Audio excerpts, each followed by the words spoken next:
بسم الله الرحمن الرحيم. السلام عليكم ورحمة الله وبركاته. عطوفة نائب رئيس الجامعة الأردنية لشؤون الكليات الإنسانية سعادة السفير الفنزويلي في عمان، حضرة السيد نائب رئيس البعثة في السفارة الإسبانية في عمان، سعادة القنصل في السفارة التشيلية في عمان، سعادة مدير معهد الثيربانتس في عمان، سعادة ممثل سفارة بنما في عمان، زملائي أعضاء الهيئة التدريسية في قسم اللغات الأوروبية وفي شعبة اللغة الإسبانية، أبنائي الطلبة، الحضور الكرام، باسمي وباسم قسم اللغات الأوروبية شعبة اللغة الإسبانية أرحب بكم في رحاب الجامعة الأردنية للاحتفال بالذكرى المئوية ال500 لانطلاق أول رحلة حول العالم. أرحب بكم في هذه المناسبة شديدة الأهمية في تاريخ البشرية، فبعد 500 عام على رحلة ماجلان الشهيرة على طول سواحل الأطلسي في أمريكا الجنوبية، مكتشفاً الطريق التي تربط بين المحيط الهادي والأطلسي، أجد من الأهمية بمكان أن نحتفي جميعاً بهذه البداية الحقيقية لما نسميه في عصرنا الحاضر بالعولمة. فلا شك وأن هذه الرحلة كانت قد سمحت بتطوير الملاحة البحرية حول العالم، وما نتج عنها من تعريف للشعوب ببعضها من الناحية التجارية والثقافية والإنسانية. نرحب بكم مرة أخرى وأهلا بكم في رحاب جامعتنا وكليتنا التي أخذت على عاتقها إكمال المشوار الذي بدأه ماجلان في مجالات التعددية المعرفية والثقافية. نرحب جميعا بحضرة السيد خوسيه ماريا دافو كابرا نائب رئيس البعثة في السفارة الإسبانية في عمان، والذي سيتحدث لنا عن هذه المناسبة. ولكن اسمحوا لي في البداية أن أذكر بعض من المناصب التي تقلدها حضرة الزميل خوسيه ماريا دافو كابرا. تقلد مناصب دبلوماسية عديدة في منطقة الشرق الأوسط مثل تركيا وسوريا ولبنان. هو حالياً نائب رئيس البعثة في السفارة الإسبانية، كما أنه كان نائب وحدة الشؤون القانونية الدولية في وزارة الخارجية الإسبانية، وكان ضابط ارتباط في وزارة الخارجية الإسبانية لشؤون الشرق الأوسط في لبنان وسوريا والعراق. عمل مستشاراً ثقافياً وسياسياً في السفارة الإسبانية في تركيا، وكما عمل سكرتيراً أولاً في السفارة الإسبانية في سوريا للشؤون القنصلية في دمشق، وعمل أيضاً مستشاراً قانونياً دولياً في وزارة الخارجية الإسبانية وحدة الشؤون القانونية والدولية. رحبوا معي بحضرة السيد خوسيه ماريا دافو كابرا. قبل ذلك دكتور سنقوم بعرض فيديو قبل، لكن أنا سأتكلم أولا شيء وبعد ذلك الفيديو. تفضل. شكرا جزيلا دكتور جسيد، دكتور عجمة مجدوبة، embajador de Venezuela, queridos compañeros de Chile, Panamá, del Instituto Cervantes, وكل الأساتذة آخر والطلاب من هذا الجامعة الأردن. أولا أنا سأتكلم شوي بالعربية un poquito en árabe. أنا أريد أن أسف أن لا أتكلم بالعربي كل الوقت. أولا لأن أنا أو يعني العربي تبعي لا يكفي لهذا، وثانيا لأن في طلاب من إدارة اللغة الإسبانية وأنا أظن هم يريد أن أسمعوني باللغة الإسبانية لأن هذا فرصة لتدريب اللغة الإسبانية. Paso ahora ya al español. Pues muchas gracias a todos los asistentes por haber venido. La verdad es que estoy impresionado del interés que ha despertado el tema, aunque es verdad, por otra parte, si lo pensamos, que es que el tema lo merece. Realmente, hace 500 años, concretamente el día 20 de septiembre de 1519, 5 barcos partieron del puerto de Sanlúcar de Barrameda. Sanlúcar es una pequeña ciudad que está en Andalucía, en el sur de España, en la desembocadura del río Guadalquivir. Y partieron, como digo, 5 buques con 235, 250 hombres. Ahí los historiadores no se ponen de acuerdo en la cifra exacta. 3 años más tarde, el 6 de septiembre de 1522, una sola nave regresó al puerto de Sanlúcar de Barrameda con 18 hombres a bordo. Los 5 buques habían partido navegando hacia el oeste y aquella nave volvió navegando desde el este. Era la primera vez que unos seres humanos daban la vuelta al mundo. Un auténtico hito, como ahora veremos todas las implicaciones que aquello tiene, y yo creo sinceramente que podemos calificarlo como el inicio de la globalización. Hasta entonces el mundo estaba separado y a partir de entonces el mundo empezó a ser cada vez más uno solo. Para comenzar, porque me parece que es bastante ilustrativo, vamos a poner un pequeño vídeo con subtítulos en árabe. Al vídeo, min fadlika.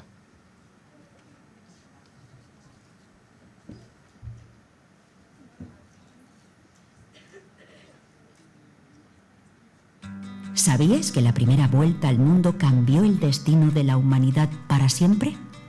En un caluroso 10 de agosto de 1519, 239 hombres y 5 naos de madera zarparon del puerto de Sevilla rumbo al otro lado de la tierra, sin saber que volverían al punto de partida. 3 años después, sorprendieron al mundo volviendo a Sanlúcar, exhaustos y famélicos. De toda la expedición sobrevivieron 18 exploradores y una nave. ¿No es esto una aventura? Capitaneados por el navegante portugués al servicio de España, Fernando de Magallanes, y conducidos en su regreso por el marino español Juan Sebastián Elcano, estos soñadores demostraron al mundo la navegabilidad completa de la Tierra, navegando por el oeste y provocando sin quererlo la primera globalización. Evidenciar que las Molucas estaban en territorio español era su cometido. El Tratado de Tordesillas, su razón. Estas islas paradisíacas eran un tesoro preciado para cualquier explorador. ¿Quién no iba a querer llegar a ellas cuajadas de riquezas que intercambiar? ¿Sabías que un grano de mostaza valía su peso en oro? Con las especias transportadas, más de 300 sacos, pudieron pagar los gastos de la expedición y obtener beneficios para todos. La monarquía hispánica ya buscaba un camino por Occidente desde el descubrimiento de Colón. Ellos lo consiguieron, siendo la historia de unos héroes espoleados por su ilusión. Hombres que sobrevivieron al calor húmedo, a la sed, al mordisco del hambre, a enfermedades desconocidas y a la desesperación. ¿Sabías que se alimentaban de un pan recocido y en ocasiones de cuero y ratas? ¿Sabías que bebían agua de lluvia? Magallanes murió antes de llegar a las Molucas, quedando Elcano al frente de la expedición. Las agallas de este marino y los 18 supervivientes fueron detonantes. La experiencia de Elcano hizo el resto. Decidió no modificar el rumbo de la expedición, dando la vuelta al mundo y cambiándolo para siempre. La primera vuelta al mundo es la gesta más importante de la navegación en la historia de la humanidad. Esta expedición conectó al mundo entero. Demostró que la Tierra era navegable por completo y extendió el uso del español, el primer idioma en dar la vuelta al mundo. Este legado español continúa presente hoy en día, pues gracias a esta hazaña ya lo hablan más de 577 millones de personas. Este vídeo creo que resume bastante bien lo que voy a explicar en esta charla. Pero quisiera comenzar antes de nada, o antes de hablar de la expedición en sí, poniéndola en un contexto histórico. Sé que además aquí hay bastantes alumnos de historia que además, bueno, pues supongo que lo agradecerán. Vamos a ver.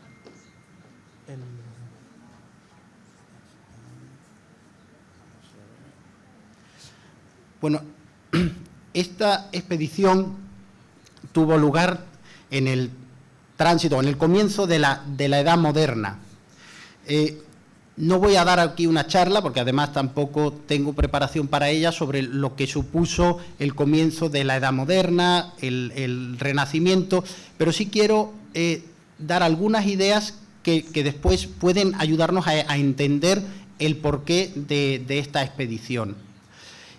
La Edad Moderna supone un cambio de fase en toda Europa, un ciclo histórico, y surge el fenómeno del el Renacimiento, el humanismo.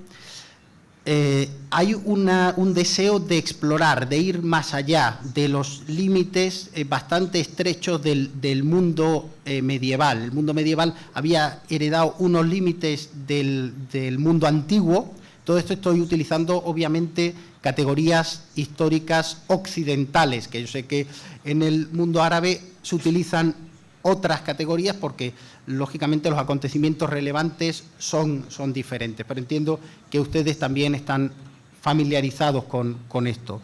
Y entonces, en el Renacimiento hay un deseo de superar esos límites estrechos que supuso la Edad Media. Por otra parte, hay también una revolución económica. Se mejoran las técnicas productivas en distintos ámbitos, hay un mayor intercambio de bienes y servicios, y para eso hace falta algo fundamental, que es dinero.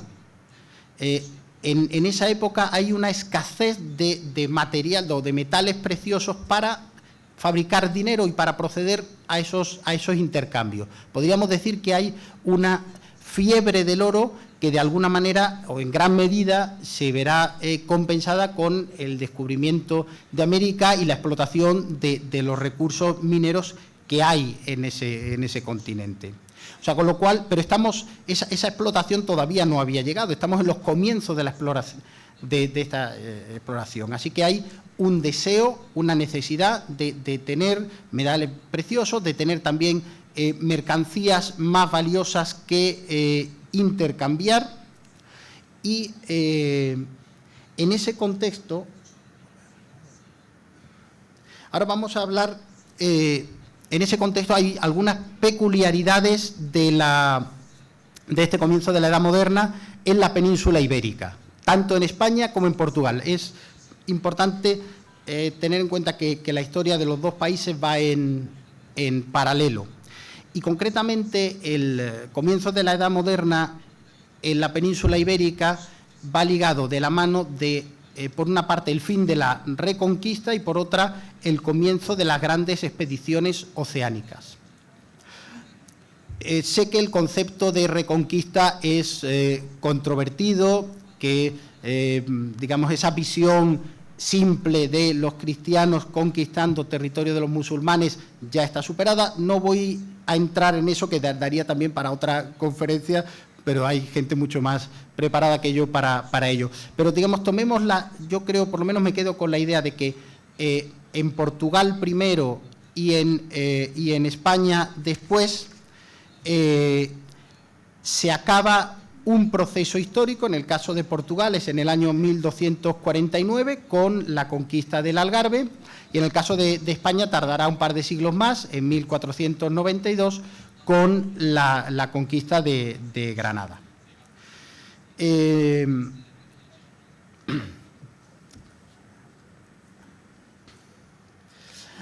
Hasta entonces ya habían existido rutas o contactos comerciales entre Europa y Oriente. Precisamente por toda esta parte del mundo pues pasaba la ruta de la seda, la ruta de las especies. En Europa tenemos conocimiento de ella a través de la figura sobre todo de Marco Polo. En fin, hay otros exploradores, pero tampoco nos vamos a centrar.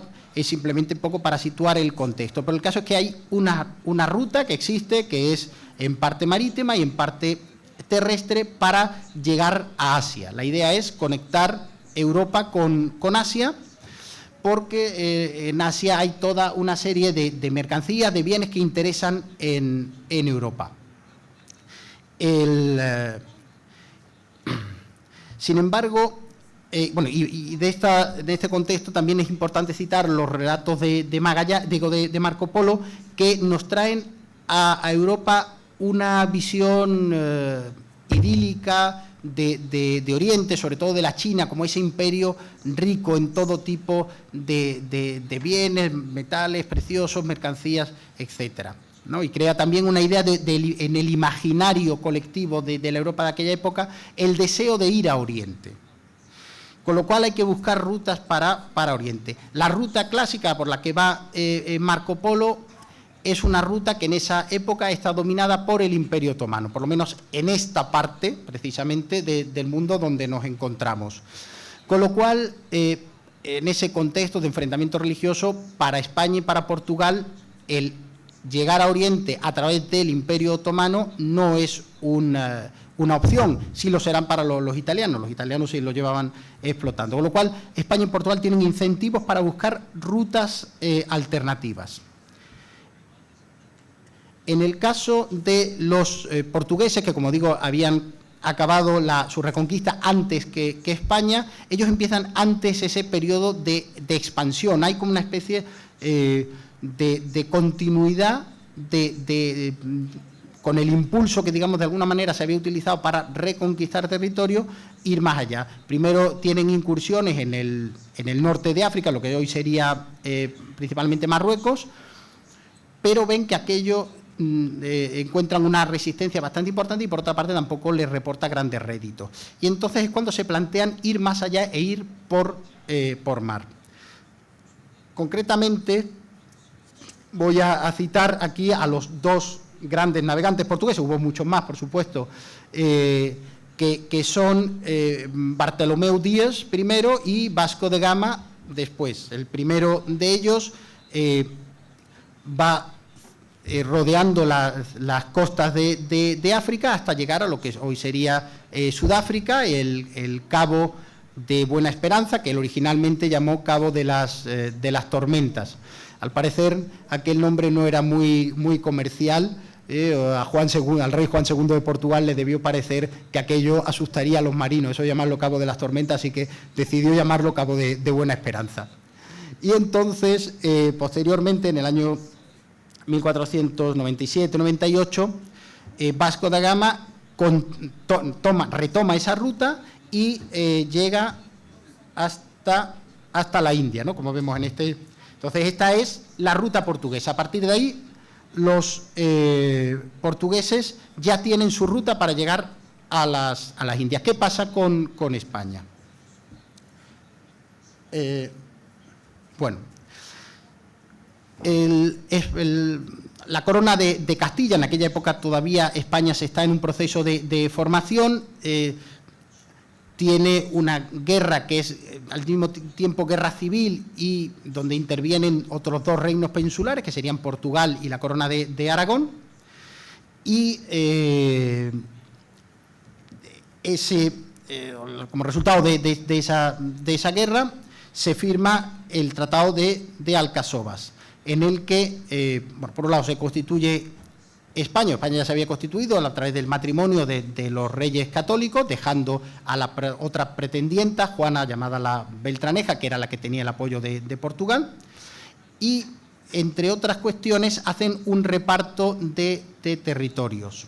España se queda con las Islas Canarias y Portugal se queda con toda otra serie de territorios, las Islas Azores, Madeira, Cabo Verde, Guinea, y el derecho a seguir navegando hacia el sur. Las tierras que se descubran hacia el sur por la costa africana pertenecerán a Portugal. Por lo tanto, España tiene interés en descubrir una ruta alternativa. Y aquí es donde aparece Cristóbal Colón, que en su primer momento había ofrecido sus servicios a la corona de Portugal, fue rechazado, vino a España. Los reyes católicos, sobre todo Isabel de Castilla, le financia el viaje y tiene lugar el descubrimiento de América por todos conocidos, los distintos viajes. Colón, como saben ustedes, en un primer momento piensa que ha llegado a las Indias porque cree que la Tierra... Había un error de cálculo al confundir el tipo de millas, las árabes con las europeas, y entonces la idea que tenían era que la Tierra era más bien como una especie de balón de rugby frente al tamaño que realmente tiene, ¿no? Ya Colón, probablemente en su tercer viaje, que llega a las costas de lo que hoy sería Venezuela, probablemente tome conciencia de que aquello es un continente, aunque, en fin, sobre esto es una cuestión que suscita debate entre los historiadores.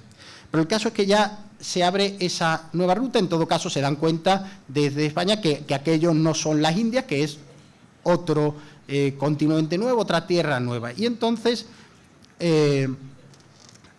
en este contexto se celebra en 1494 el Tratado de Tordesillas entre España y Portugal, porque España y Portugal se dividen el mundo. Puede que para los demás no suene demasiado simpático, pero en fin, eran como se hacían las cosas en aquella época. Con lo cual, como verán, la parte del centro, es decir, donde está África y la India, Indonesia, etcétera, pertenece a Portugal, y América y todo lo que sería el Océano Pacífico, que por aquel entonces no se conocía, pertenece a España. Es decir, se firma un tratado realmente un poco a ciegas, o sea, sin saber lo que hay. Pero, bueno, pues lo que a partir de esta línea haya para vosotros y lo que haya de aquí para nosotros. Es un poco... esto además se ve de alguna manera bendecido a través de las bulas alejandrinas. El Papa al final lo que no quiere es que haya una guerra entre países cristianos y entonces dice, bueno, pues aquí paz y después gloria. Y con lo cual España empieza a explorar ese continente y tratando de ver también qué hay más allá del continente. Y el primero que logra hacerlo es Núñez de Balboa, atravesando el territorio de lo que hoy es Panamá, y llega y descubre un mar al otro lado, que él denomina Mar del Sur, porque si vemos si viéramos el mapa de Panamá en más detalle, vemos que ese queda al sur del territorio de Panamá. Realmente, para nosotros, visto en perspectiva en todo un mapa, queda al oeste, pero, como digo, en aquella época se estaba atravesando y a ellos le quedaba al sur. Y entonces es en este contexto, donde llega un marino portugués, Fernando de Magallanes, que había ofrecido sus servicios al rey de Portugal había de hecho participado en diversas expediciones, había en la de Vasco de Gama y en otras, había llegado a la zona hasta la actual Malasia, y ofrece al rey de Portugal la opción de navegar hacia el oeste para llegar también a las Indias. Portugal tenía ya su propia ruta, no le interesaba, con lo cual rechazó la idea, así que se fue para España. En España, de donde por cierto, se casó con una española, se nacionalizó, dentro de lo que se naturalizó, que era el concepto que se utilizaba en aquella época, y de hecho cambió el nombre, o sea, de Fernão de Magalhães a Fernando de Magallanes. Y entonces consiguió convencer al entonces joven rey Carlos I, que después sería también emperador de Alemania, para montar una expedición y llegar a las Indias, o sea, encontrar primero una ruta que bordeara el continente americano. Hasta entonces lo más al sur que se había llegado era el río de la Plata, y con días de sol, y entonces hay que navegar más al sur y encontraremos un paso hacia las Indias. Y aquí se inician los preparativos de la expedición, que tiene lugar en Sevilla. El origen de la expedición es Sevilla, desde donde montan, como hemos dicho, 5 embarcaciones. Son 4 naos, que es un tipo de embarcación, y una carabela. Las naos son de mayor tamaño, la carabela es un poquito más pequeña. Para que nos hagamos una idea, Colón tuvo 2 carabelas y una nao. Pero tampoco pensemos que son barcos enormes. Precisamente este verano estuve yo en Huelva visitando y vi las réplicas que hay de las carabelas de Colón, y les puedo asegurar que caben en esta sala.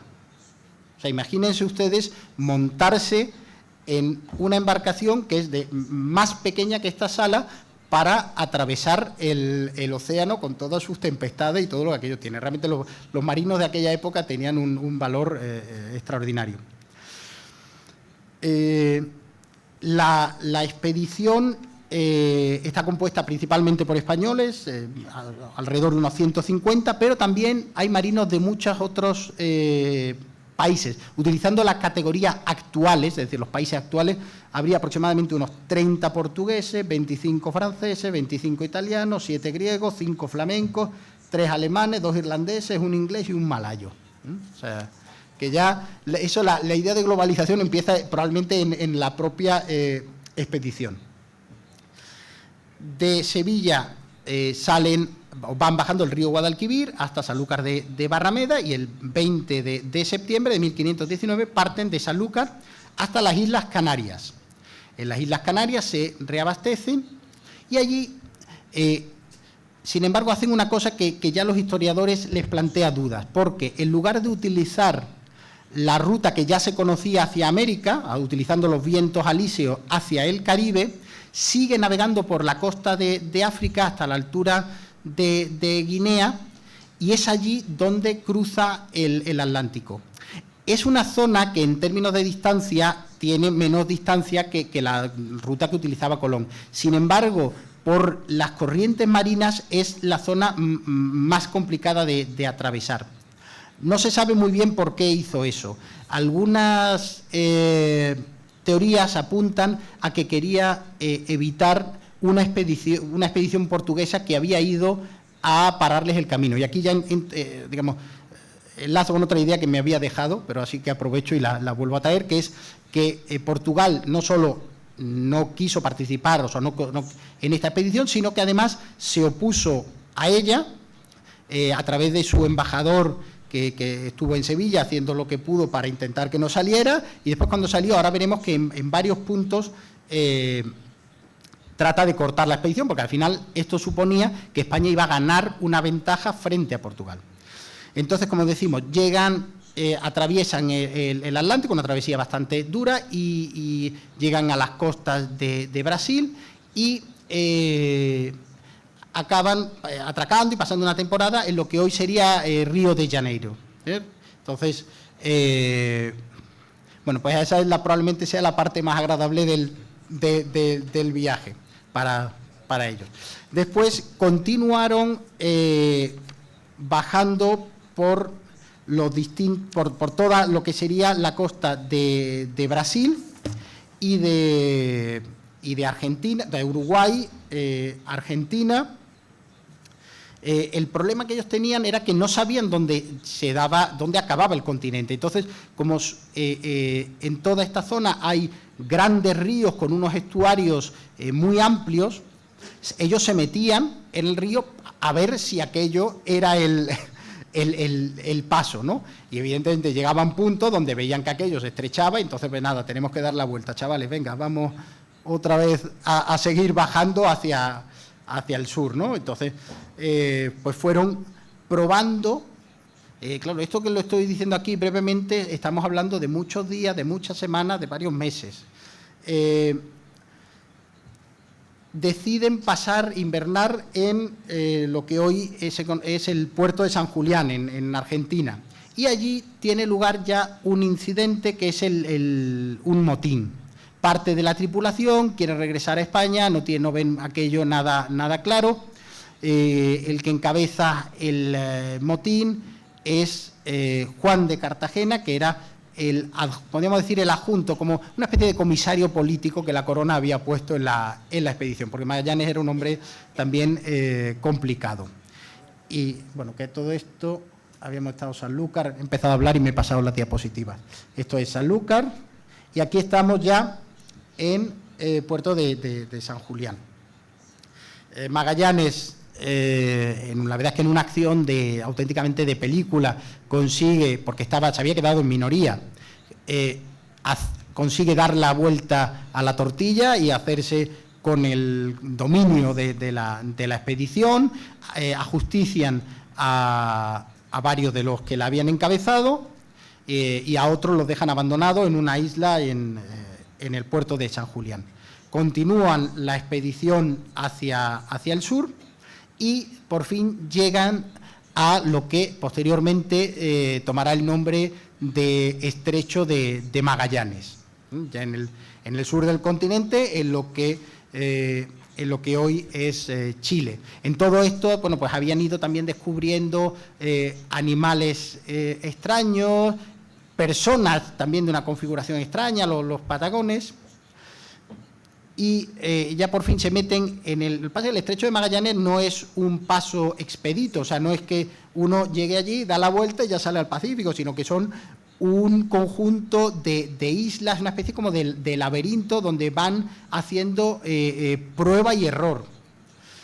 En una de estas pruebas ya pierden una de las embarcaciones, la carabela Santiago, y en otro de los meandros que hay en esta navegación, tienen que dividirse y otra de las naves, la San Antonio, también decide regresar.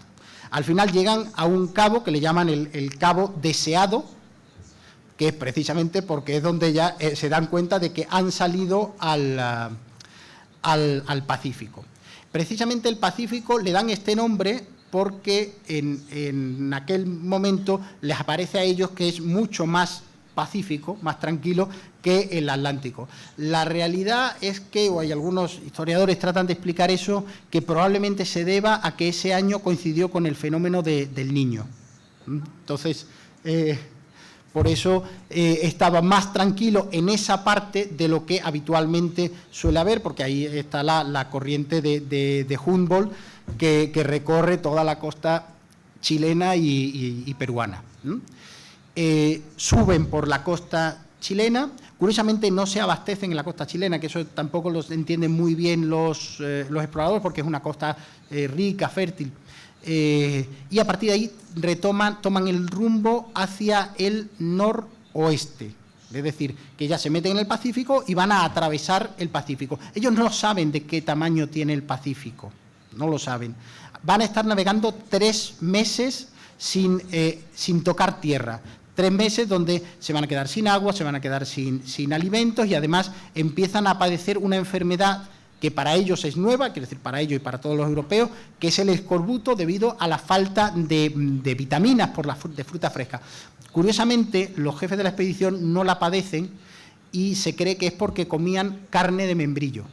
El dulce de membrillo, pues que sí se conserva muy bien y sí que les daba esas vitaminas. Después de 3 meses, también ayudados por las corrientes y los vientos del Niño, llegan hasta lo que hoy son, después se llamarían las Islas Marianas, que ellos en un primer momento llaman las Islas de los Ladrones, porque van a hacer intercambios con los indígenas, y al parecer los indígenas empiezan a llevar todo lo que pueden. Después empieza, a ver, aquí estamos, atravesando el Pacífico, y después llegan al sudeste asiático. Están también varios años, año y pico en esta zona. No voy a entrar en los detalles de todas las travesías, pero sí diré que al principio llegan a lo que hoy sería Filipinas, que de hecho Filipinas tomará el nombre 50 años más tarde de esta expedición, cuando Legazpi y Urdaneta la conquisten para el rey Felipe II de España. Pero bueno, en aquel momento, pues en estas islas llegan a un acuerdo, una alianza con un reyezuelo local llamado Humabón, que les proporciona alimentos, les proporciona agua, etcétera, y descanso, pero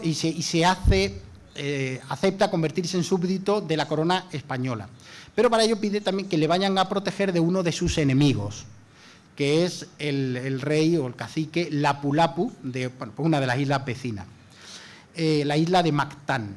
En esta isla tiene lugar un combate entre la marinería española, los expedicionarios españoles encabezados por Magallanes y los indígenas locales. Ahí probablemente en un exceso de confianza pues bajaron menos hombres, aquello no planificaron bien.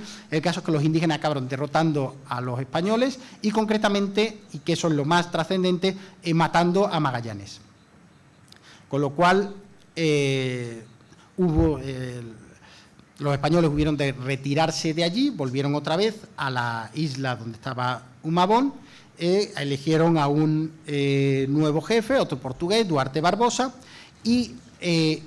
pero ya Humabón piensa que ellos no les van a ser útiles, entonces lo que decide es, digamos, liberarse de ellos y básicamente les invita a un banquete y mata a la mitad, sobre todo a toda la oficialidad, con lo cual han de replantearse ahora otra vez los españoles, tenemos que elegir otro nuevo jefe. Eligen a Juan López de Carballo, que en fin era un hombre un tanto singular.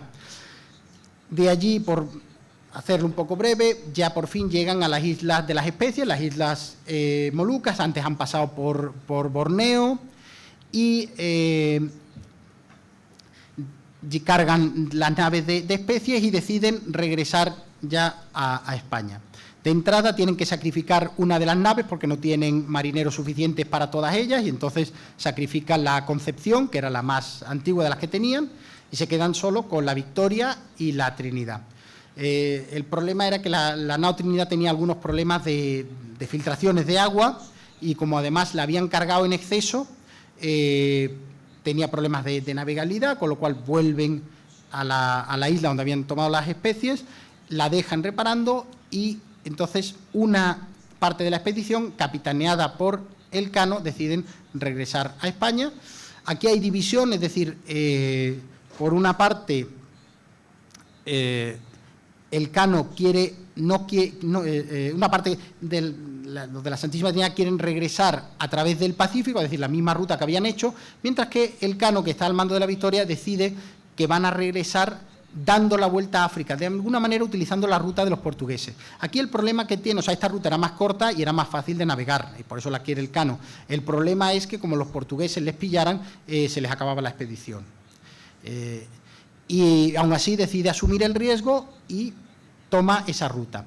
La Santísima Trinidad tratará de volver por el Pacífico, no consigue encontrar los vientos, lo que se llama del tornaviaje, es decir, el viaje de vuelta, que eso lo descubrirá más tarde Urdaneta, Fray Andrés de Urdaneta, y de hecho los capturarán los portugueses, en fin, pasarán un auténtico calvario. Mientras tanto, Elcano va rodeando África, pero no quiere acercarse a la costa africana porque ahí la dominan los portugueses. Entonces, lo que hace es alejarse, o sea, navega hacia el sur, casi hacia el Ártico, y después va por mitad del Atlántico. Con lo cual están 3 meses de navegación desde las Islas Molucas hasta la isla de Cabo Verde. A las islas de Cabo Verde llegan diciendo que son unos españoles que venían de América y se han perdido. Aquello no debió resultar demasiado convincente porque parte de la expedición que habían bajado a reponer víveres son arrestados, con lo cual los que seguían en la nao Victoria tienen que escapar y ya por fin acaban llegando pues exhaustos, famélicos, y ya hemos dicho, solo 18 hombres a España. Este es el fin, vamos a ver, de la expedición, ¿no? Como se puede ver aquí en esta diapositiva. Yo creo que el cuadro es bastante explicativo de cómo llegaron.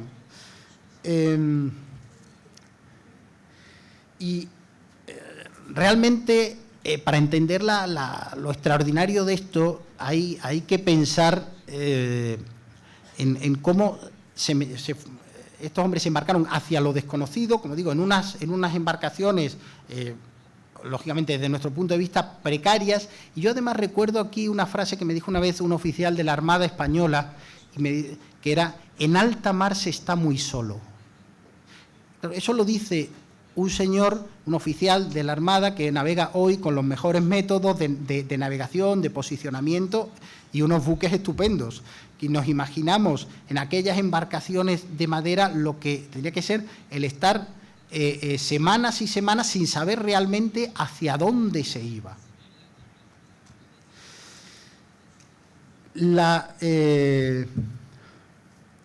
Cuando Elcano llega a España, escribe una carta al rey Carlos I, de la que he querido coger un fragmento. Por cierto, lo que pueden parecer faltas de ortografía no lo son, era el español de la época, ¿no? Pero me ha gustado la frase: más sabrá su alta majestad lo que más sabemos de estimar y temer, es que hemos descubierto toda la redondez del mundo.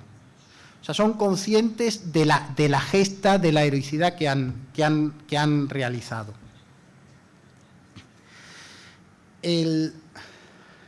Los logros que tienen son enormes en distintos ámbitos, desde el punto de vista científico, pues desde el punto de vista, por ejemplo, geográfico. Constituye la primera evidencia empírica de la redondez de la Tierra. Es verdad que ya se sabía desde tiempos de Aristóteles, que había discusión sobre ello, que la Tierra era redonda, pero ellos son los primeros que lo prueban. Es así, lo hemos probado nosotros. Se cartografían nuevos espacios que no existían para gran parte de la humanidad, ya empiezan a existir. Se crean nuevas rutas donde se van descubriendo. Aparece la oceanografía como concepto, porque aparece el océano como concepto, es decir, que hay océanos, grandes océanos, que tienen límites y que además están conectados entre sí, porque eso es lo que hacen esta expedición, sobre todo Elcano, ¿no? Conecta todos los océanos. Desde el punto de vista botánico y zoológico, porque se descubren nuevas especies de animales, de plantas, cosas realmente que eran desconocidas, tanto en América como en el sudeste asiático. Desde el punto de vista antropológico también se descubren nuevas poblaciones, por ejemplo, las poblaciones patagónicas. Y en definitiva, hay un cambio en lo que, utilizando el término latino, es en la imago mundi, la imagen del mundo, la idea que tenemos. El mundo ya no es un espacio infinito ni es un sitio plano, es un globo y además es finito. Para España tendrá, por supuesto, también muchas consecuencias. Yo la que destacaría principalmente es que el Pacífico se convierte en el lago español, porque España domina a uno y al otro lado del Pacífico, con las Islas Filipinas, las Islas Marianas, las Islas Carolinas, y además se establece la primera ruta intercontinental, que es el galeón de Manila. El galeón de Manila era un galeón que partía de Manila y llegaba hacia la ciudad mexicana de Acapulco. Desde Acapulco atravesaban por tierra hasta Veracruz y allí enlazaban con el galeón de Indias, que desde Veracruz, Portobelo o Cartagena de Indias hasta La Habana y de allí hasta Sevilla. Es decir, que ya los bienes desde la China, desde Japón, otros países asiáticos, van a Filipinas, desde Filipinas hacia México y desde México hacia Europa. Y ahora voy a plantear dos debates históricos, pues, porque hay que darle a esto un poco de vidilla y de polémica. El primero es el de Magallanes contra Elcano, ¿no? ¿Quién dio la primera vuelta al mundo? ¿A quién hay que atribuir el mérito? ¿A Magallanes o Elcano? Bueno, pues la respuesta mía es que le damos un exequo, ¿no? Un mitad y mitad. Porque probablemente, aunque por cierto entre ellos no se llevaban nada bien, realmente ninguno habría hecho lo que hizo sin el otro, habría alcanzado lo que alcanzó sin el otro.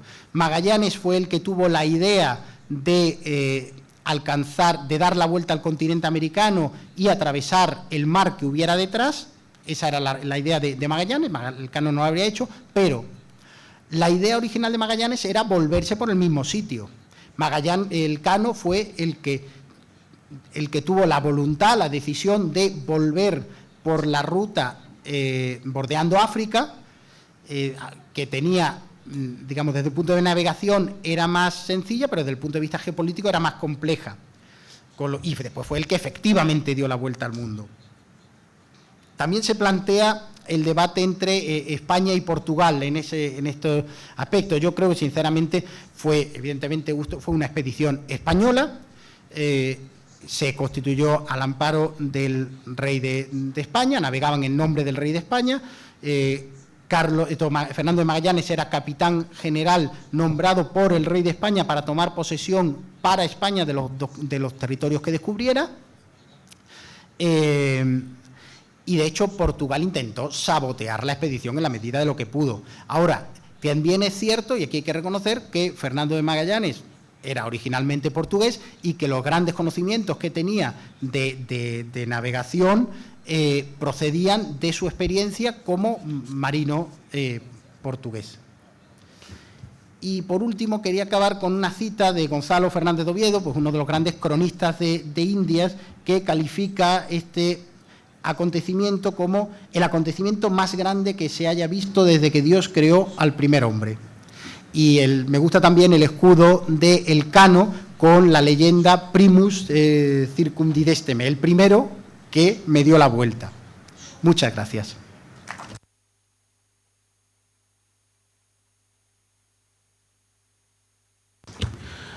شكرا لنائب رئيس البعثة في السفارة الإسبانية في عمان حضرة السيد خوزيه ماريا دابو كابرا على هذه المحاضرة القيمة حول الذكرى السنوية أو المئوية الخامسة لانطلاق أول رحلة حول العالم، والتي أثرت في حاضرنا على المستوى الثقافي والحضاري والسياسي والتجاري. والآن نفتح المجال أمام الأسئلة. يمكن أن تسألوا بالعربي أو بالإسباني، فزميلنا الدكتور مؤيد موجود. تفضلوا.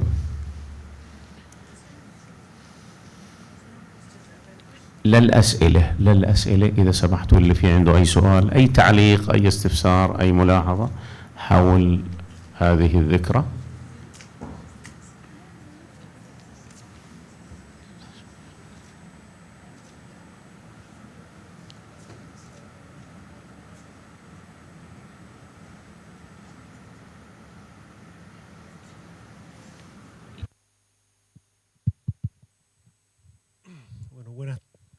Aló.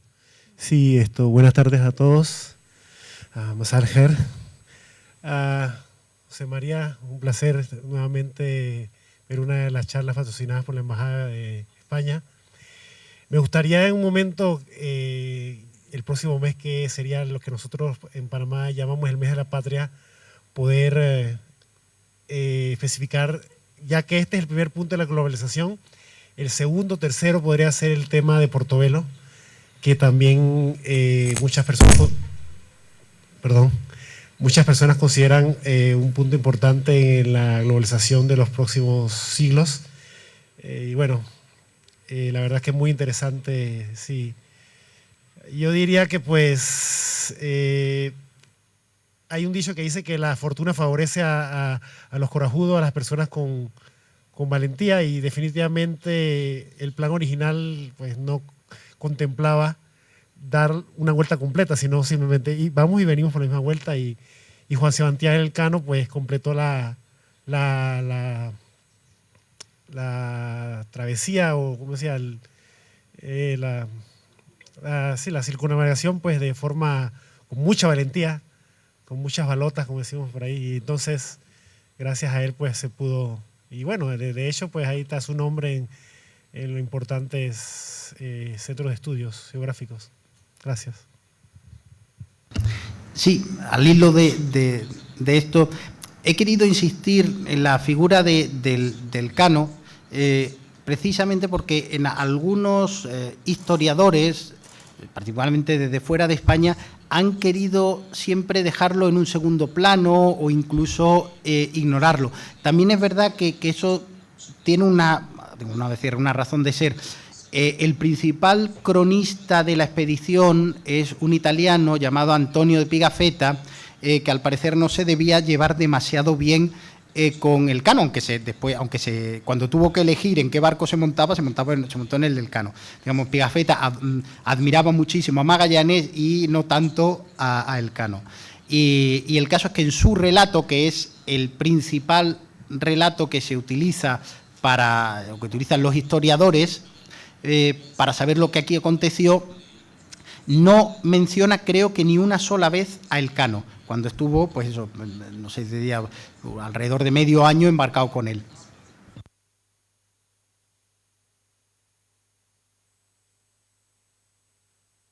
أسئلة أخرى أو ملاحظات إذا سمحت هناك.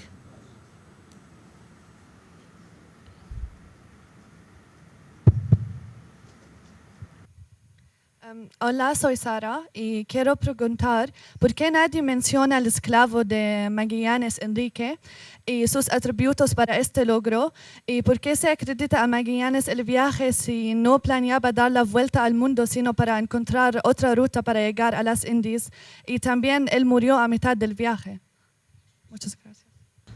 Sí, vamos a ver. En esta conferencia he tratado de resumir algo bastante complejo, entonces evidentemente no puedo entrar en los detalles, pero es verdad que el personaje de Enrique el Malayo, que era un esclavo de origen malayo que tenía Magallanes, que había capturado, yo creo, en la época en que él llevó a cabo expediciones por esa zona, es un personaje muy interesante porque le sirve de intérprete cuando lleguen al sudeste asiático, porque pues aunque no hablen los indígenas o los distintos pueblos con los que van encontrando la misma lengua suya, pero sí que debe ser la misma familia lingüística y le permite hacer una cierta traducción.